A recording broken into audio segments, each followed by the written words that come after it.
Josh is victorious. He's filled with hope, peace in the moment, and excitement about the future. But there was a time when joy and freedom were little more than a desperate, distant dream.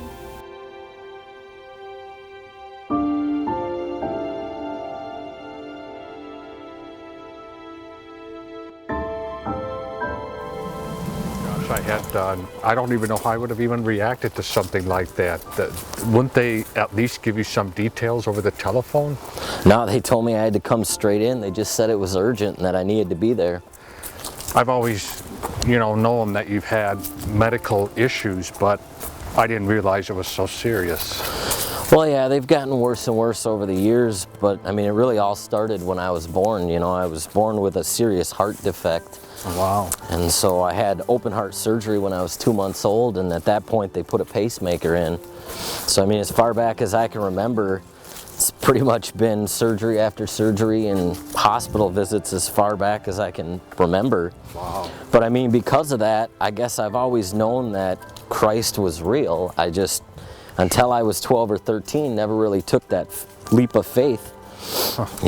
I took that leap of faith at retreat when I was 12 years old, and I was on fire for Christ. I went back home and I was bringing my Bible to school and talking to all my friends, and and at that point they pretty much just didn't want to have anything to do with me. They just thought I was a weirdo.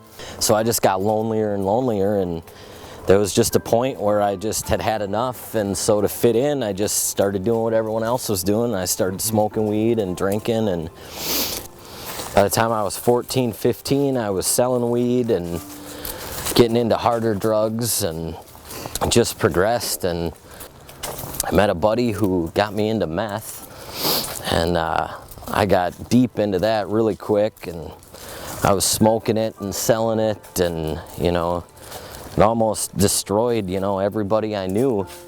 I was watching people die and people go to jail, and so when my dealer went to jail, I decided that it was time for me to get out. But I couldn't quit drinking. I mean, the drinking just stuck with me. And it got to the point where I couldn't leave the house. I had no friends anymore. I didn't know who I was. I was just miserable. And then I went in for a checkup, and the doctor told me that if I didn't quit drinking, I wasn't going to live the rest of the year.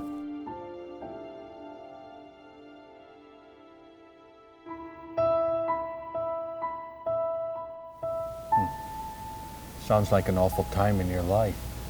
Yeah, I was alone. I was hopeless.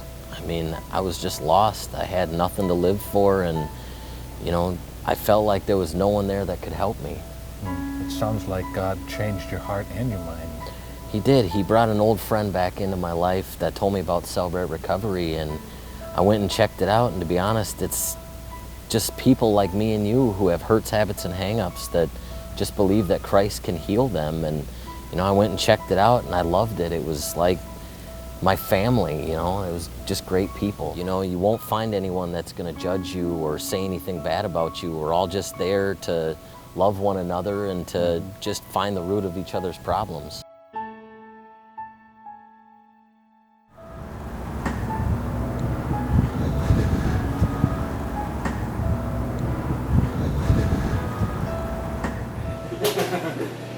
Just go back there and serve people to you. Yeah. Well, when I got to Celebrate Recovery, I noticed that they were just like me. They were all struggling, with the same stuff I was struggling with, but they were being victorious where I had failed. And it was just nice to be able to be invited into that group where it's just a winning battle. If you just keep showing up and meeting people and talking about your story, it does get better. And now I'm a leader at Celebrate Recovery, and I'm also a youth leader at my church. And you just got to get involved in people's lives each day, and it gets the thought off yourself and onto others. So how's your health now? It's been amazing. The doctors can't explain it, and I can't explain it, but last checkup they said that my heart's almost back to normal. And I would say it's a miracle. I'm giving all praise to God. Well, I'm glad that we were able to get together. I've always wanted to get to know you a little better, and you have an amazing story. Yeah, God is good, man.